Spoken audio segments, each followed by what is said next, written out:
7월 30일 5주차 일요법회 법문을 시작하도록 하겠습니다. 안구따라 니까야 2권 두 번째 경 법답지 못한 행위의 경 여섯 번째 개송입니다. 고따마 존자시여 여기 어떤 중생들은 몸이 무너져 죽은 뒤 처참한 곳, 불행한 곳, 파멸처, 지옥 등에 태어납니다. 그것은 무슨 원인과 무슨 조건 때문입니까?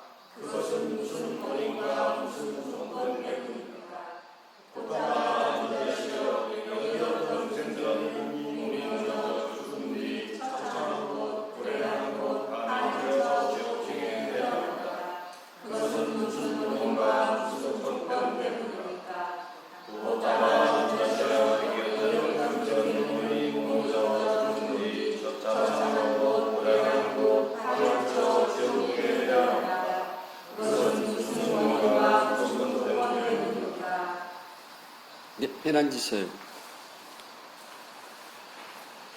여기에서는 이제 처참한 곳, 불행한 곳, 파멸처, 지옥인데요. 지옥만 들어있는 것이 아니라 악의 축생, 지옥은 전부 다 부처님께서는 불행하고 처참한 곳이라고 이야기했습니다. 그런데 왜 축생세계가 들어가냐면요.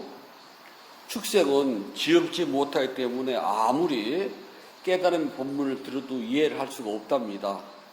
그 다음에 축생은 지혜가 없기 때문에 아무리 깨달음의 법문을 들어도 실천할 능력이 없답니다. 그래서 파멸처라고 그러고 여기서 또 마침 불행한 곳이라고 이야기를 한답니다. 서 있는 곳이 다르면 풍경도 달라진다고 합니다. 30층 아파트 1층에 사는 사람하고 3층에 사는 사람하고요 보는 게 달라요. 1층에 사는 사람은 창문을 열면은 늘 앞에서 있는 조그마한 나무들이 보이겠지만 30층 꼭대기에 사는 사람은 조망권이 좋답니다. 산 아래에서 경치를 보는 것과 산 정상에 올라가서 경치를 보는 게 다르다는 건 누구나 다 알아요. 사람은 자신의 위치에 따라서 보이는 게 다르답니다. 직급이 낮을 때는요. 밑에서 아무리 뭘 본다고 해도 보는 거는 자기가 하는 주 업무 외에는 보이는 게 없어요. 또 알기도 힘들고요. 근데 직급이 높아서 위로 올라가면은 자기가 하는 일 외에 다른 것들도 다 덩달아 보인답니다. 그래서 사람은 자리가 사람을 만든다고 그래요. 아무리 보잘것없는 사람이라도 높은 자리에 올라가면은 그 자리에서 보고 듣는 게 다르기 때문에 생각도 달라진답니다. 그래서 높은 자리에 올라가면은 본인이 능력이 없고 또 경험치가 부족하더라도 배우려고 하는 힘을 가지고요. 배우면 된답니다. 모르기 때문에 배우면 그 자리에서 그 있는 위치를 그래도 조금은 감당한답니다. 그런데 높은 자리에 올라가서도 능력도 없고 경험도 없으면서 배우지 않으면 파멸이래요. 그래서 높은 자리에 올라갈수록 귀를 열고 그렇다고 팔랑귀 대라는 소리는 아닙니다. 자기가 모르면 겸손하게 전문가들의 말도 듣고 그들이 어떻게 판단하고 이 일을 어떻게 보는가 하고서 배우는 학습 능력이 중요하답니다. 학습 능력이 없으면 높은 자리에 올라가도요, 아무 소용이 없대요. 사람은 아무리 재주가 좋아도요, 직급이 낮아서 바닥이 있으면 보이는 게 바닥밖에 없어요. 내가 아무리 능력이 좋아도요, 저 마트에 계산대 앞에 앉았으면 내가 보이는 건요, 계산하는 물건밖에 보이질 않아요. 근데 직급이 높아서 점장이 되면은 물건이 들어오고 물건이 나가고 재고는 어떻게 처리되는 거 보인답니다. 보이는 게 다르답니다. 그래서 사람은 죽는 날까지요, 자신의 위치에 따라서 자기의 등급이 매겨진답니다. 스님들도 주지를 안 살아본 사람 있잖아요. 사중이 어떻게 돌아가는지 관심 밖이에요. 전기세가 많이 나오든 적게 나오든 수도요금이 많이 나오든 적게 오든 주지를 안 사는 사람은 별 관심 없어요. 그냥 물이 안 나서 답답한 것 뿐이지. 또 여름에 더워서 답답한데 내가 왜 더 답답하게 살아? 에어컨 틀고 선풍기 틀면 되지 하는 것이 주지를 안 사는 스님 입장이고요. 주지를 사는 사람은 지난달에 전기요금이 많이 나왔으니까 이번 달은 좀 전략을 해야 되겠으니까 우리 좀 선풍기나 에어컨을 줍시다라고 이야기를 하거든요. 다르답니다, 보는 게. 가정도 그렇답니다. 아이들은요, 한 달에 생활비가 얼마나 나가고 뭐하고 관심 없어요. 지금 당장 내 눈앞에 보이는 내 것만 챙기면 돼요. 그러나 가장과 가모라는 직급이 되면은 한 달에 우리 가족, 우리 집에 운영해 나가려면 총 수입이 얼마인데 우리 가족이 살아가려면 운영비는 얼마가 나가야 돼 하면서 계산하면 복잡해져요. 사람은 서 있는 위치, 자신이 있는 위치에 따라서 보고 듣고 생각하는 것이 완전히 달라진답니다. 죽는 날까지 그건 못 피한대요. 내가 어떤 위치에 있느냐에 따라서 내가 바라보고 내가 생각하고 그리고 내가 판단하는 건 달라진다는 것은 그건 정말 다 알아요. 그래서 인간 세상은요, 공평이라는 말이 있을 수가 없답니다. 인간 세상은 불평등이 기본이에요. 부처님은 왕자 시절에 성문 밖을 나갑니다. 동서남북을 나갔을 때 노인, 병자, 주군이 그 다음에 수행자를 봅니다. 그래서 부처님은 우리 대승경전을 보게 되면은 마부 차이에게 누구냐, 노인이라고 그럽니다. 늙으면 저렇게 됩니다. 누구냐, 병자입니다. 늙으면 병이 됩니다. 이렇게 이야기했다고 했대요. 그럼 부처님은 정말 맹해가지고 노인도 모르고 병자도 몰랐겠냐 그겁니다. 그리고 카필라 성 안에는 노인도 없고 병자도 없고 죽는 사람도 없느냐는 거예요. 그렇지가 않나요. 그것은 마부라고 하는 제일 하찮은 노예 계급을 통해서 삶의 실상을 봤다고 그렇게 이해를 해야 되거든요. 카필라 성 안에도 늙은이가 있고 병자도 있고 죽는 사람도 있습니다. 근데 똑같은 늙은이라도 부잣집 늙은이와 가난한 집 늙은이는 달라요. 지금 우리 봅시다. 똑같은 노인이라고 해도 있잖아요. 어떤 노인은 자영투에 앉아가지고 시원한 호텔에 앉아서 우아한 점심 식사를 할 수가 있답니다.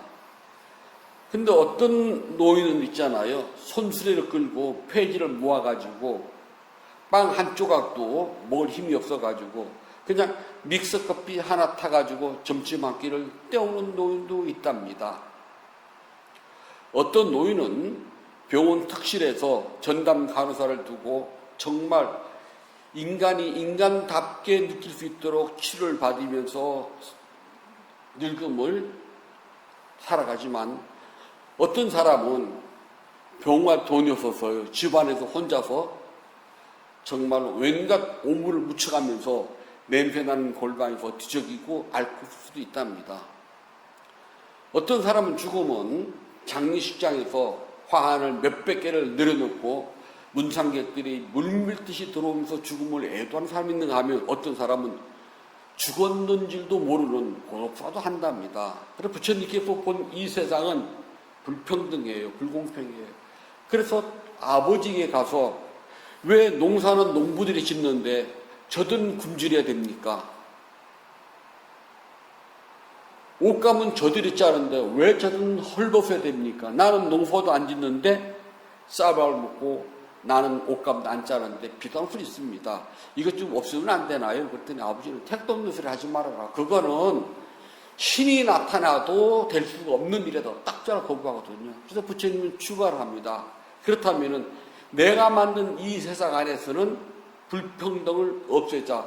그래서 상가는 평등 조직이거든요. 부처님 당시 때 상가는 요즘 사회학자들은 원시 공산사회라고 그래요. 정말 공평합니다. 얻어온 음식 똑같이 나눠 먹고 나가서 많이 얻어오면은 못 얻은 사람과 나눠 먹고요. 모든 비구는 옷을 2벌 이상 가지고는 안 된다. 3벌째가 되면은 대중에 내놔야 돼요. 없는 사람을 위해서요. 마음 부득이 세벌을 가져야 될 때는 옷을 중고로 만들어요. 점을 찍어 가지고요. 새 옷이 안에는 표시를 해야 돼요.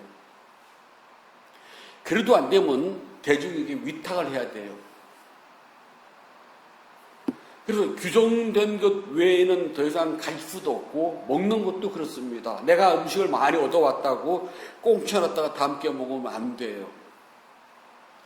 차라리 버려라. 그래서 스님들은 음식을 쟁여놓을 수가 없답니다. 원칙은 그래요. 그래서 부처님은 당신이 만든 세상 안에서는 불평등이 사라집니다. 평등이 한답니다. 그러나 쌍가라고 하는 이 연합체를 벗어나면은 인간 세상은 각자 위치에 따라서 보고 듣고 생각하고 판단하는 것이 다르기 때문에 어쩔 수 없이 불공평해요. 그렇다면은 불자와 스님들을 합쳐서 사부대중이라고 그래요. 출가한 이부대중, 남자, 여자 출가임, 신도는 남자 신도, 여자 신도 합쳐서 넷입니다. 사부대중이 있는 이 스님들과 신도들의 세계는 어떨까요? 차별이 있답니다. 어떤 차별? 법을 보고서 깨달은 사람과 깨닫지 못한 사람, 그렇게 구분을 하지 차별이라고 말하지는 않아요. 법을 본 사람과 법을 보지 못한 사람은 다르답니다. 부처님께서는요, 세상 사람들이 질문을 하면은 당신이 아는 범주에서 친절하게 다 설명해 주십니다.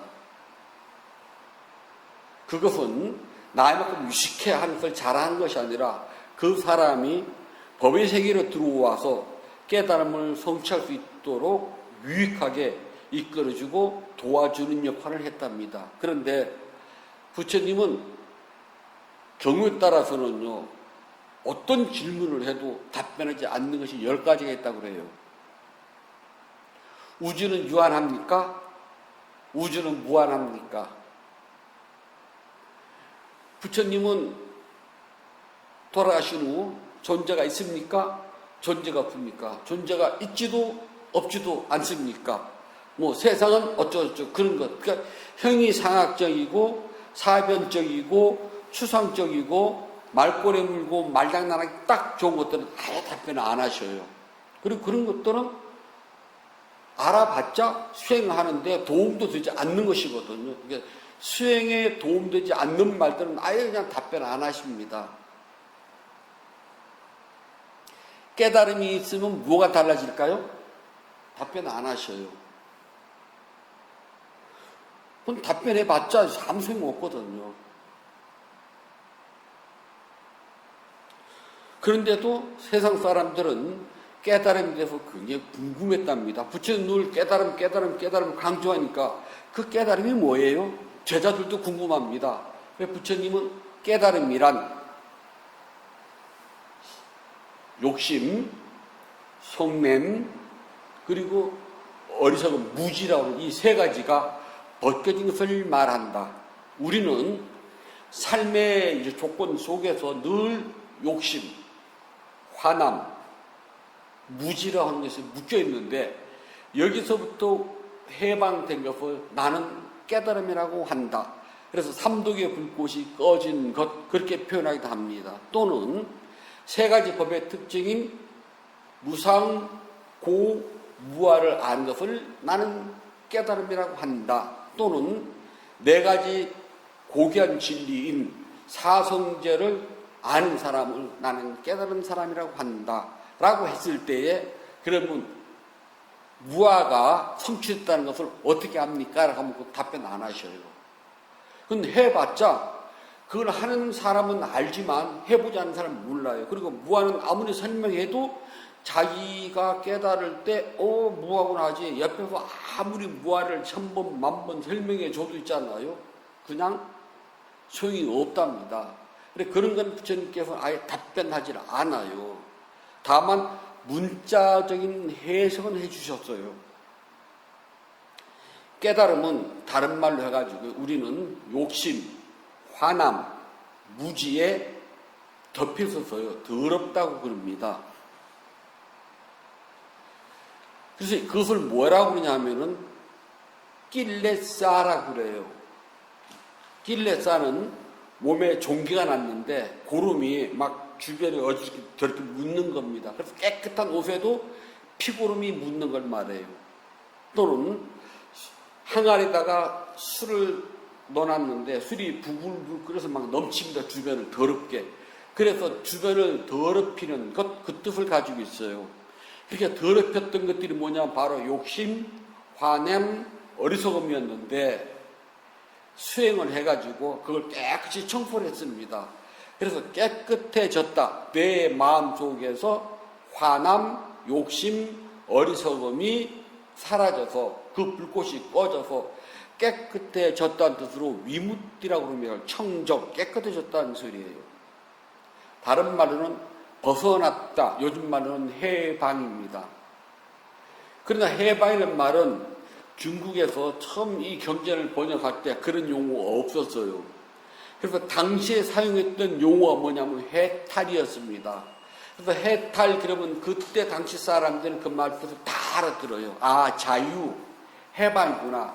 근데 지금은 해탈 그러면 못 알아듣는 구닥다리 용어거든요. 요즘 아이들이 쓰는 말 알아들어요?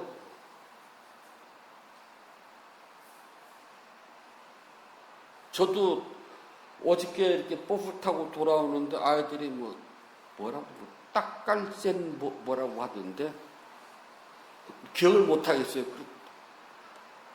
처음 들어보는 말이거든요. 5글자던데 저거 못 알아듣거든요. 깔딱센인가? 그럼 물어보니까 깔끔하게 깔끔하게 딱 센스 있게 그런 뜻이에요. 그게요. 그래서 깔딱 하여튼 그래요. 제가 잘 모르겠어요. 하여튼 저기 찾아봐야 될 것 같아요. 사전을요. 그랬더니 아이들이 사진이 안 나는 말이에요. 그러더라고요. 마찬가지랍니다. 그때 당시는 해탈 그러면 다 알아들었는데 지금은 워낙 오래된 구닥다리 용어로서 못 알아들어요. 지금 말하는 해방 자유입니다. 어디에서? 욕심, 화냄, 어리석음에서 자유를 얻어서. 그래서 내 마음은 화남, 욕심, 어리석음에서 깨끗해졌다고 위무띠라고 합니다. 아주 쉬운 말인데 세월을 지내다 보니까 어려운 말이 된 뿐이랍니다. 해탈, 다른 말로 깨달음이에요. 근데 이걸 있잖아요. 설명해 달라면은 문자적으로 여기까지가 끝이에요. 더 이상 설명이 안 됩니다. 그래서 다른 사람들이 부처님께 와서 조금 더 깊이 설명해 주세요라고 부처님은 딱 고개 돌려요. 답변 안 하십니다. 이거는 아무리 우리가 무상고무아를 설명을 할 수는 있어요. 문자적으로. 그러나 실제로 아무리 우리가 고라고 해도 있잖아요. 내가 경험한 것밖에 고를 몰라요. 내가 알 수 있는 고는 앉아있을 때 무릎이 저리고 아프고 허리가 아프고 어깨가 아프고 그게 우리는 고의 다예요. 그거 말고는요. 난 경험 안 해봐서 몰라요. 내가 한 것밖에 모르는 겁니다. 그래서 더 이상 설명이 안 돼요. 그리고 더 이상을 설명해 줄 수도 없고요. 설명해서도 안 되고요. 그러니까 문자로서는 거기까지가 끝이에요. 몸과 마음에서 나는 불만족스럽고 괴로운 것입니다가 다예요. 그러면 우리는 각자 수행을 해서 자기가 가본 데까지 내가 알고 있는 고통은 무릎이 저리고 아프고 엉덩이가 쑤시고 아프고 허리도 아프고 어깨도 아픈 것 또 있어요. 그거 말고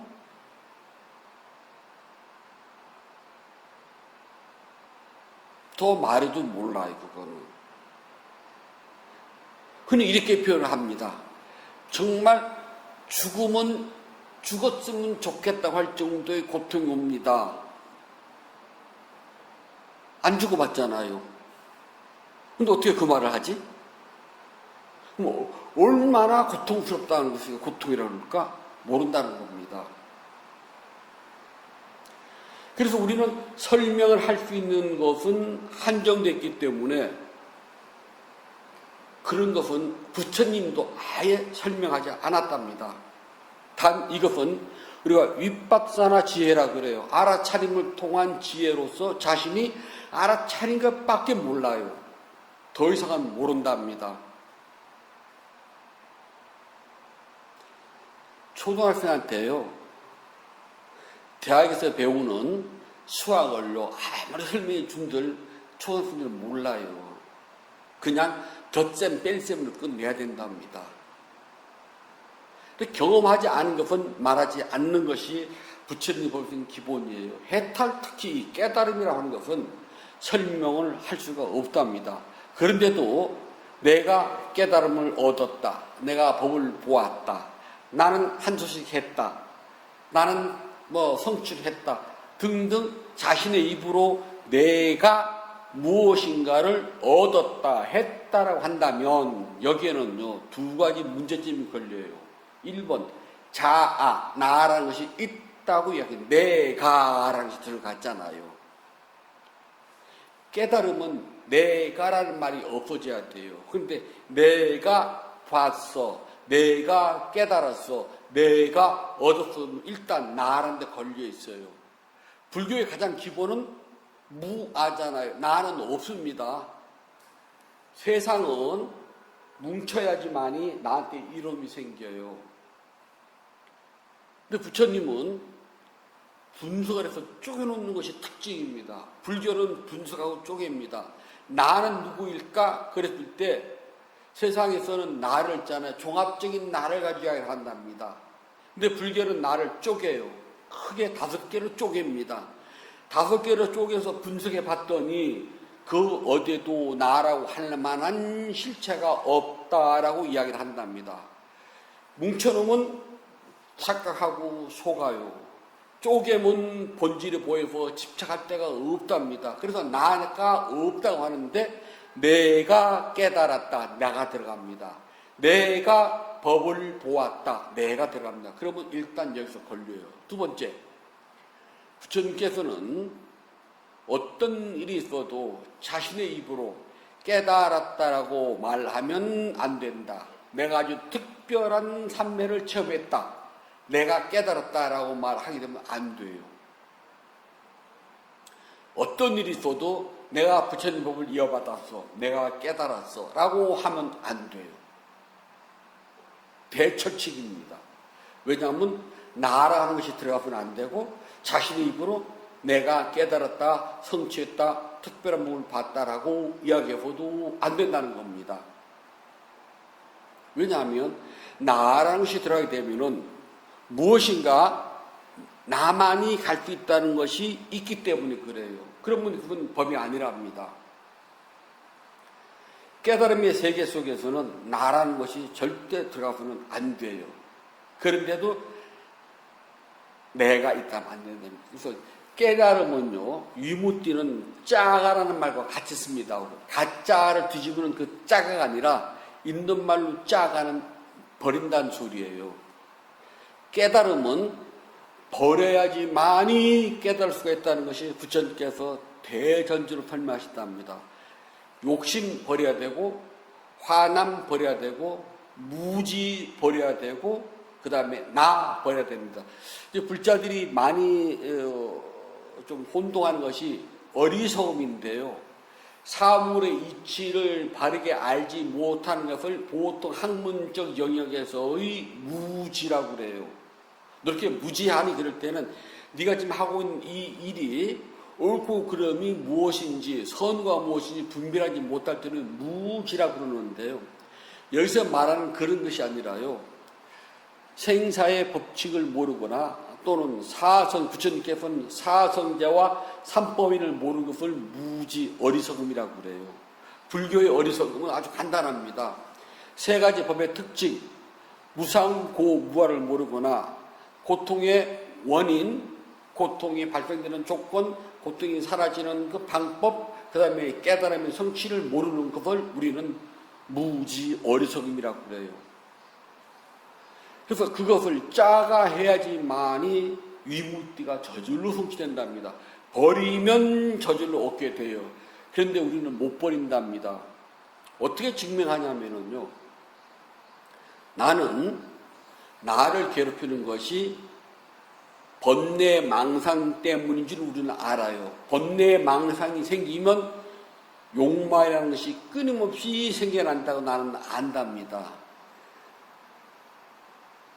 그래요?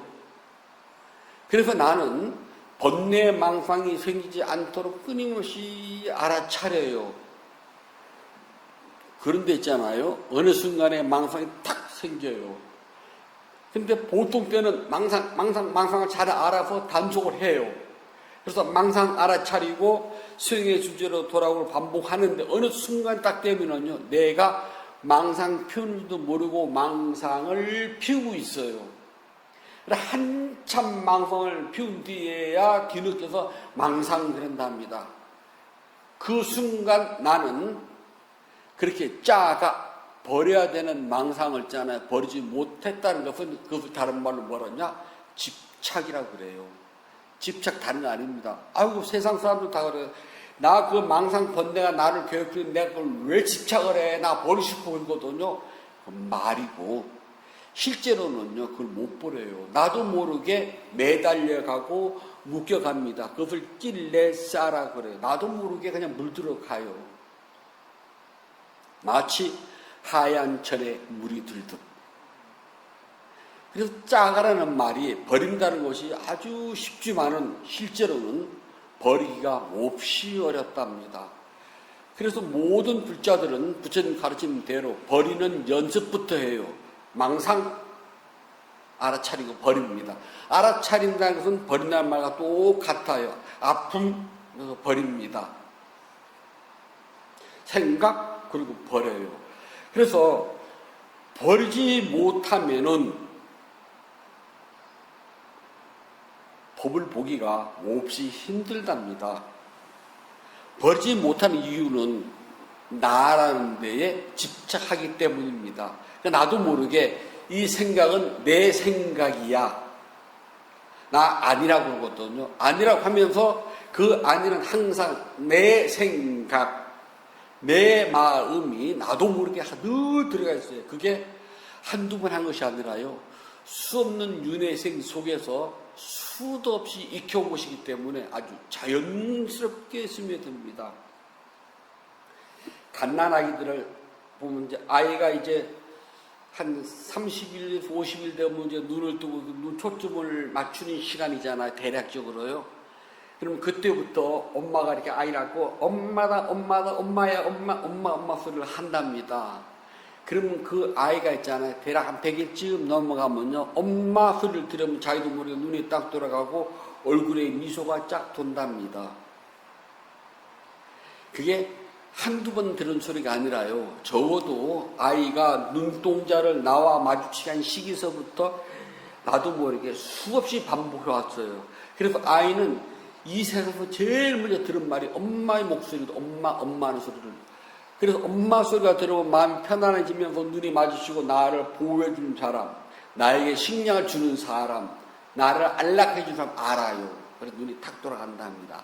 하물며 나의 그 생각은요, 수없는 윤회생 속에서도 수도 없이 해왔던 게 나입니다. 그래서 마지막까지 제일 버리기 힘든 것이 나입니다. 그럼 나를 버린 거 어떻게 하냐고요? 설명 못해요. 스스로 그 길을 찾아가셔야 됩니다. 하다 보면은 어느 순간에 이게 나였는데 별것도 아니네. 그리고 알아요. 설명은 안 된답니다. 나를 버리면 세상 사람들은요 큰일 난 줄 아는데 막상 나를 버리게 되면은 버릴 것도 없고 얻을 것도 없고 가질 것도 없다는 것을 스스로 알아요. 그동안 난 대단한 줄 알았는데 어느 한순간 딱 되면 나 그거 떨어져 나가도 버릴 것도 없고 잊을 것도 없고 찾을 것도 없고 가질 것도 없다는 것을 저절로 알게 된답니다. 어떻게 그럼 저도 몰라요. 설명 못한답니다.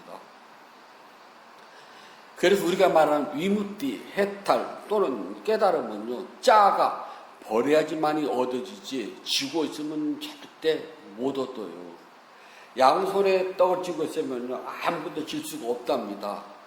뭐라도 지려면 한 손을 피고 버려야지만이 다른 걸 질 수가 있어요. 깨달음의 법을 얻으려면 두 손에 쥔 걸 버려야 된답니다. 나 집착이래요. 나 집착 버리는 순간 오지 말래도요 저절로 와요. 그래서 끊임없이 우리는 모으고 쌓는 것을 훈련합니다. 수행, 바와나 모으고 쌓는다는 것입니다. 더 크게 모으고 더 많이 모으는 걸 계속 하다 보면은 어느 날 모아진 것 때문에 저절로 눈에 보이게 된답니다. 해탈은 걸림이 없어야 돼요. 어디에 걸림이 없어야 되느냐? 나랍니다. 또 구체적으로 나가 뭐예요? 그러면 이것도 할 말도 없어요. 이것이 납니다라고 말하기도 그런 것이 나예요. 근데 어느 날 보면은 나는 나만이 나를 알아요.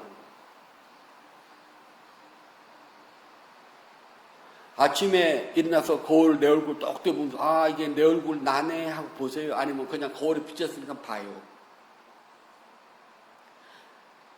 매일 면도하시잖아요. 면도할 때 내 얼굴 보면서 아 이게 나네 하고 보세요. 그냥 얼굴 비쳤으니까 보고 아 이거 덜 깎이나 깎으세요.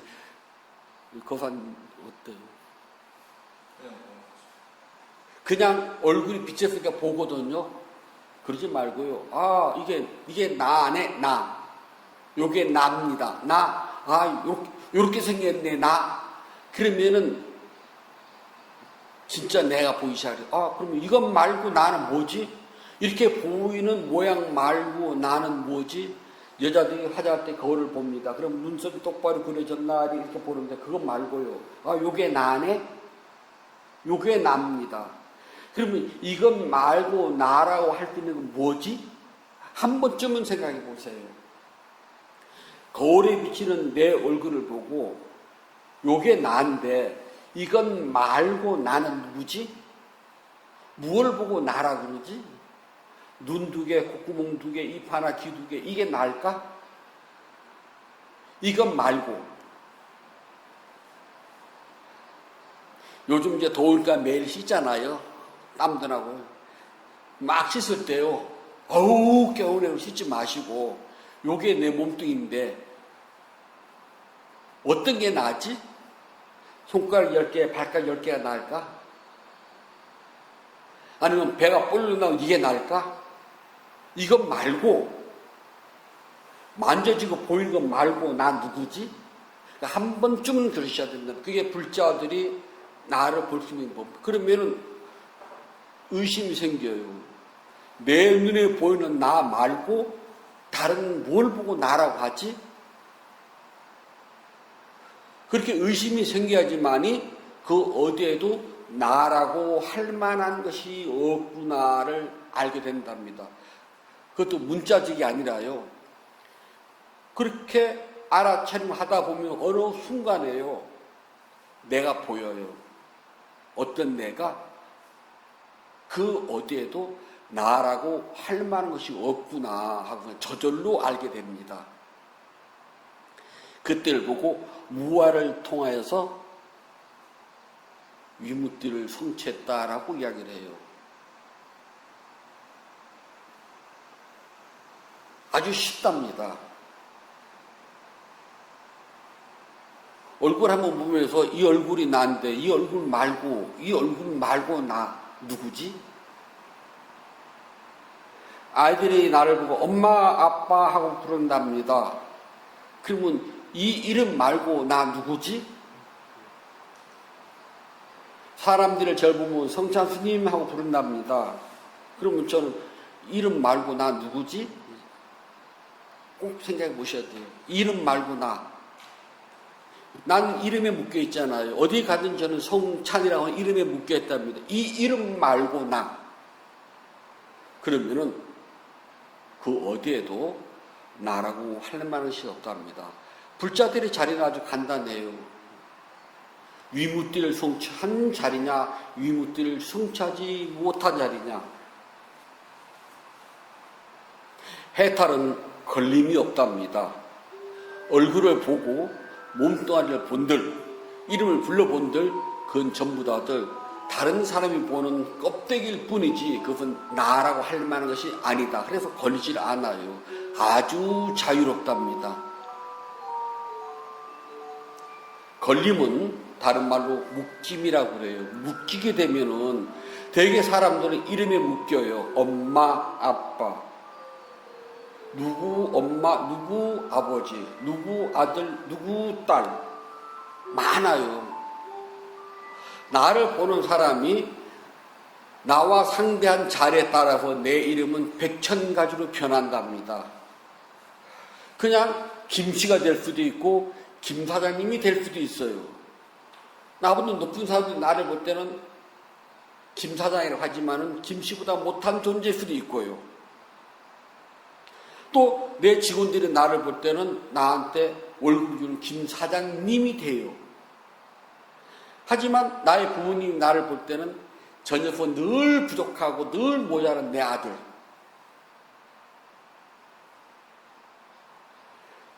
이름에 묶이게 되면은 사람들은 이름값을 하고 살려고 노력을 한답니다. 한 번쯤은 이름을 벗어나 버려보세요. 그러면 나라는 실체가 보인답니다. 수행하는 시간만큼은 그동안 나를 묶었던 이름, 나의 얼굴, 또 나의 위치를 전부 다 벗어나는 시간이에요. 수행하는 그 시간만큼은 나는 자유로운 존재랍니다. 나는 어디도 묶이질 않아요. 그러나 수행에서 한 발 좀 벗어나가면은 나는 늘 이름에 묶이고 있어요. 전화가 오면 나와 상대하는 사람이 서로의 자리에 따라서 나를 부르는 명칭이 달라집니다. 그런 순간 나는 그 이름에 묶여 있어요. 이름에 묶이게 되면은 나는 늘 나라는 것에 묶여 있답니다. 깨달음은 일단 짜가 아주 좋은 말이랍니다. 버려야 돼요. 한때 유행가 여기도 짜가 저기도 짜가는 노래가 있대. 그 짜가 아니라요. 맞기만 여기서도 버리고 저기서도 버리는 건 맞아요. 잘 버리시면은 부처님의 법이 저절로 보인답니다. 불자들이 서 있는 자리는 항상 내가 어디에 걸렸는지 살펴보세요. 나는 이름에 걸려 있는지 또는 나라고 하는 생각에 걸려 있는지 그것을 잘 보게 된다면은 내가 묶인 자리에서 벗어나서 자유를 얻을 수가 있답니다. 여름 지금 더워요. 누가 묻습니다. 스님 이렇게 염천 더울 때는 어디가 제일 시원한 데일까요? 스님은 확탕노탄이라고 그래요. 확 끓고 있는 겁니다. 탕. 노 화로예요. 확 그러면 솟이고요. 헛돼서 탕 물이 펄펄 막 끓고 넘치고 있는 것은 확탕이고요. 화로에 불이 이글 타고 있는 것은 노탄이라고 그래요. 제일 시원한 데는 펄펄 끓는 물속 이글이글 타는 숯불 속이 제일 시원하다 합니다. 그 말뜻은 실제 그런 말하는 것이 아니라 중생들이 깨닫기 제일 좋은 장소는 우리가 살고 있는 바로 이 사바세계랍니다. 여기를 벗어나면 중생 아니거든요. 죽은 다음에 극락 가본들 소용없어요. 그리고 부처님 단 한 번도 나 죽고 난 다음에 너희들이 나 죽고 난 다음에 참 살기 괴롭히면 서쪽 10만 국토에 아미타 부처님 계시니 그곳에 태어나라 그 말 하시지 없답니다. 야 죽어서 극락 다시 생각하지 말고 살아서 지금 이곳에서 있잖아. 이제 화탕 녹타는 이곳에서 깨달음을 성취하는 것이 가장 낫답니다. 방법은 딱 하나예요. 짜가 버리면 된답니다. 욕심을 버리고 화냄을 버리고 어리석음을 버려야 되는데 그 길은 자주 나를 보세요. 나에 묶여있지 않으면 버리기가 더 쉽답니다. 머지않아 여러분들이 자유롭게 버린 날이 온다면 부처님 법이 바로 코앞에 있음을 알게 될 겁니다. 부처님께서 말씀을 주셨습니다. 안구따라 니까야 2번경 법답지 못한 경 5번 개송입니다.